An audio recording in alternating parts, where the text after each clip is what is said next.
سلامونه وخت مو بخیر. نن چهارشنبه د تلې یا میزان 18 او د اکتوبر 9 نیټه ده. پام وکړئ د دې مهال مهمو خبرونو ته په پیل کې هم د خبرونو سرټکي. د میسینک قراردادي شرکت سره تازه خبرې. په بدخشان کې د ځمکې ښویېدو له امله ګڼ خلک بې ځایه شوي.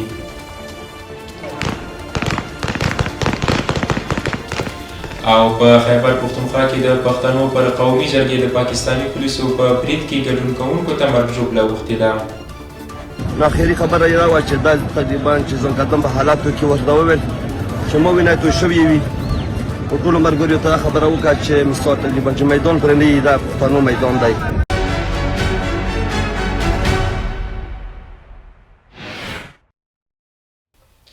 اوس هم بشپړ خبرونه. زه وحید الله توحیدي یم. د ریاست الوزرا سیاسي مرستیال مولوي عبدالکبیر د میسینک قراردادي کمپنۍ له رئیس سونګ ون بینګ او مل پلاوي سره کتلي دي. په دې کتنې کې ښاغلي سونګ ونګ بینګ وویل د میسینک عملي چارو د ژر پیل په موخه یې هڅې چټکې کړي دي او د اسلامي امارت په راتګ سره د کان کیندنې د ډیرو ستونزو د حل ترڅنګ لا هم د افغانستان د حکومت همکارۍ ته اړتیا لري. د نوموړي په وینا د میسینک په لومړۍ برخه کې به له 50 میلیارډ ډالرو ډیره پانګونه وکړي. هغه زیاته کړه دغې سیمې ته د غځېدلي سړک له جوړېدو وروسته د کان کیندنې لومړنۍ چارې پیل او په راتلونکي زیږدیز کال کې به د اړتیا وړ ماشینري هم افغانستان ته راوارد کړي. ون بینګ په خبره په دغه پروژه کې به 3000 افغانانو ته د کار زمینه برابره شي او پلان لري چې یوه ډله افغانان له ګمارنې وروسته د مسلکي روزنې په موخه چین ته ولیږي. نوموړي تاریخي سیمې او د کان کیندنې پلان کې بدلون د دغې پروژې د ځنډ سببونه یاد کړل. وروسته د ریاست الوزرا سیاسي مرستیال مولوي عبدالکبیر د لومړي میسینک قراردادي کمپنۍ رئیس او مل پلاوي ته د ښه اخلاص ترڅنګ په بېلابېلو برخو کې د چین او افغانستان اړیکې ګټورې وبللې او زیاته یې کړه اسلامي امارت د میسینک له قراردادي کمپنۍ سره د عملي کار پیل لپاره همکارۍ ته چمتو دی. د ریاست الوزرا سیاسي مرستیال زیاته کړه د میسینک د عملي چارو پیل ته د هڅې ډېرې او د وخت له ضایع کېدو باید مخنیوی وشي. په دغه لیدنه کې مولوي عبدالکبیر د لومړي میسینک قراردادي کمپنۍ ته ډاډ ورکړ چې اړونده ادارې به د هغوی د ستونزو د حل په موخه لاس په کار شي. د 201 خالد بن ولید قل اردو ویان مولوي وحید الله محمدي خبر ورکړی چې د ختیځ زون د سهاوي کشف مدیریت منصوبینو د نورستان ولایت د کامدیش ولسوالۍ په ځانګړو عملیاتو کې د وسلو او مهماتو لوی ډیپو کشف کړې ده. په دې ډیپو کې درنې وسلې لکه زیکویک، دشکا، هوان، اګایس، بنیک او لسګونه زره د سپکو او درنو وسلو مرمۍ شاملې وي. یا تجهیزات د وسلو او تخنیک مدیریت مسؤلینو ته سپارل شوي دي. محمدي ډاډ ورکړی چې امنیتي ځواکونه بیداره دي او د امنیت د اخلال مخه به ونیسي. په بدخشان کې د ځمکې ښویېدنې له امله خلک بې ځایه او ګڼې سیمې زیانمنې شوي. افغانستان سرپرست حکومت وایي په بدخشان ولایت کې له تېرو 4 ورځو راهیسې یوه غونډۍ راښویېږي چې لسګونه کورونه پکې پراته دي. د ځمکې ښویېدنې دا طبیعي پیښه د یاد ولایت په یاوان ولسوالۍ کې شوې ده. د بدخشان ولایت امنیه قمندانۍ ویان احسان الله کمګار رسنیو ته ویلي د یادې طبیعي پیښې له امله ځایي اوسېدونکو ته زیانونه هم اوښتي دي. د یاوان ولسوالۍ په یدنیل، کهانه، نواباد یدنیل، مرچ، شګولک، مورچ مرکزي کلي کې د اوسېدنې نږدې 15 کورونه، یو جومات، باغونه، د اوبو رسونې شبکه، ځایي کلینیک او لارې زیانمنې شوي دي. نوموړی وایي دا کلي په یوه غونډۍ جوړ شوي او دا غونډۍ له 4 ورځو را په دې خوا رانړېږي. د ځمکې دا ښویېدنه له 4 ورځو را په دې خوا روانه ده او که همداسې دوام وکړي ښایي په غونډۍ ټول کورونه او نورې آبادۍ ورسره ویجاړې شي. د هغه په وینا په دې لړزنده غونډۍ نږدې 200 کورونه له ګواښ سره مخ دي. د ځایي چارواکو په وینا سیمې ته د سروې او ژغورنې ډلې استول شوي چې هلته ګیر خلک خوندي سیمو ته ولیږي. تر اوسه روښانه نه ده چې څومره خلک هلته بند پاتې دي. د 215 البدر قل اردو په سرحدي لیوا کې لسګونه نظامي وسایط ترمیم شول. یاد خبر د ملي دفاع وزارت پر ایکس پاڼه خپور کړی. خبر زیاتوي چې د 215 البدر قل اردو اړوند په 15مه سرحدي لیوا کې د تخنیک امریت د مسؤلینو له لوري لسګونه نظامي وسایط ترمیم او ګټې اخیستنې ته چمتو شول. په یاد نظامي وسایطو کې 53 عرادي هموي ټانکونه، 3 عرادي امبولانسونه او 1 عرادي انټرنیشنل موټرونه هم شامل دي. تازه له 300 زیاتې افغان کډوالې کورنۍ هیواد ته راستنې شوې. د کډوالو بیرته راستنېدونکو چارو وزارت مسؤلین وایي تېره ورځ سه شنبه 310 کورنۍ د پاکستان او ایران څخه هیواد ته راستنې شوي دي. په یادو کورنیو کې ځینې په خپله خوښه او ګڼ شمېر نور یې په جبري ډول له دغه هیوادونو څخه ویستل شوي او هیواد ته راستنه شوي دي. د مسؤلینو په خبره د دغه کورنیو له ډلې 15 کورنۍ د تورخم، 38 د سپین بولدک، 98 د پل ابریشم او 119 نورې د هرات د اسلام کلا له لارې هیواد ته داخلي شوي دي. مسؤلین زیاتوي چې ډېری کورنۍ خپلو استوګنځیو ته رسېدلي او څه چې کورونه نه لري د لنډمهالې میشتېدنې په کمپونو کې ځای پر ځای شوي او یو شمېر کورنیو سره نغدي مرستې او د لارې د کریو مرستې هم شوي دي. دا په داسې حال کې ده چې په دې وروستیو کې یو ځل بیا هیواد ته د کډوالو راتګ زیات شوی دی. د یادونې وړ ده چې تېره میاشت د سرپرست حکومت د کډوالو او بیرته راستنېدونکو چارو وزارت اعلان وکړ چې په تېر کال کې 1,299,603 تنه له ایران، پاکستان او نورو هیوادونو څخه افغانستان ته راستنه شوي دي.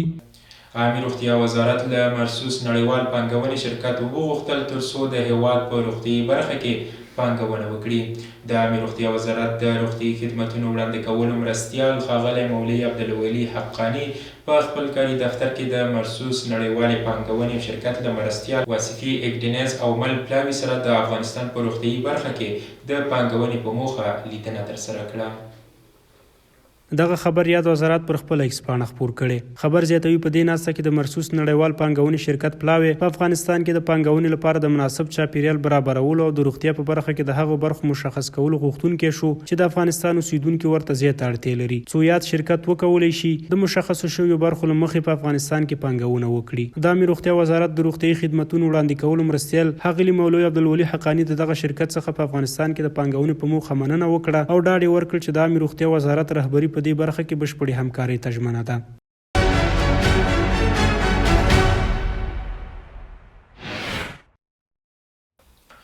د پښتنو جرګه د دوی د وینو په قیمت شروع کیدونکې ده. منظور پښتین وایي د پښتنو قومي عدالت جرګې جوړول اوس نور هم ضروري شول.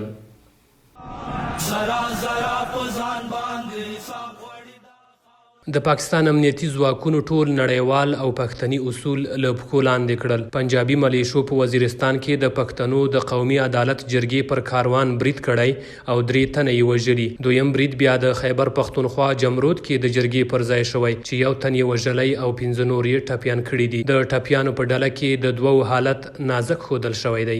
دا تاوتریخوالی وروسته له هغې زور اخلي چې ټاکل شوي د روانې اکتوبر میاشتې په 11مه جمرود کې د پښتون ژغورنې غورځنګ له لوري د پښتنو قومي عدالت جرګه جوړه شي. د پاکستان حکومت بیا وار له مخې د پښتنو له دې بیدارۍ او یووالي لړزېدلی او په جمرود کې د قومي عدالت جرګې خیمه نړولې. د خلکو د پاشلو لپاره یې ډزې کړي او اوښلن ګاز یې کارولی دی. د پښتون ژغورنې غورځنګ مشر منظور احمد پښتین نن چهارشنبه پر خپل ایکس پاڼه لیکلي پاکستاني ځواکونو تېره شپه د جرګې خیمه ونړوله او هلته یې پر موجودو کسانو اوښکې بهوونکی ګاز استعمال کړی. د جرګې پر ځای پاکستاني زورواکو قبضه لګولې او لویه ماشینري د ملي جرګې ګراوند کې خندقونه باسي. منظور په ورته وخت کې د پیغور او پښتني غیرت د ننګولو لپاره ویلي دا په پاکستان کې د پښتنو حیثیت شو چې خپل زورګونو کلونو آباد کلیو او سیمو کې د خپل دودونو سره سم د یوې جرګې اجازه هم د پاکستان ریاست نه ورکوي. منظور په جدیت ویلي پښتانه به جرګه حتمن کوي او اوس خو جرګه لازم دا تورپلیانو د توګاټي دا د منظور کاروان د توګاټي او هر وخت دا رقم د تګټو چې ستاسو له بولې او هغه نو ورو موږ دا چې نه بتا دا چې ولاړې لکه دا ولاړې. د پاکستان فوز بیا د جرګې له جوړېدو وړاندې هڅې پیل کړي څو د پښتنو راټولېدنه سبوتاژ کړي. د خیبر پښتونخوا ایالتي حکومت دولتي مامورینو ته خبرداری ورکړی چې د غیر قانوني اعلان شوي تنظیم په پروګرام یا هلو ځلو کې ګډون ونه کړي. دا اعلان وروسته له هغه کېږي چې د روانې اکتوبر میاشتې په 4مه نیټه د پاکستان حکومت د پښتون ژغورنې غورځنګ منع او غیر قانوني اعلان کړ. له بل لوري داسې راپورونه هم ورکړل شوي چې په خیبر او ځینو نورو برخو کې په جوماتونو کې اعلانونه شوي چې ټول خلک دې ځانونه د جرګې ځای ته ورسوي او د امنیتي ځواکونو د مخنیوي په وړاندې دې ودرېږي.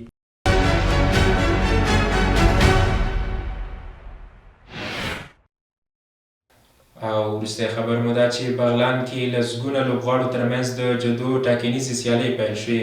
یادې سیالۍ د بغلان ولایت په کوربتوب ترسره کیږي چې د 14 ولایتونو لوبغاړي پکې ګډون کړی دی.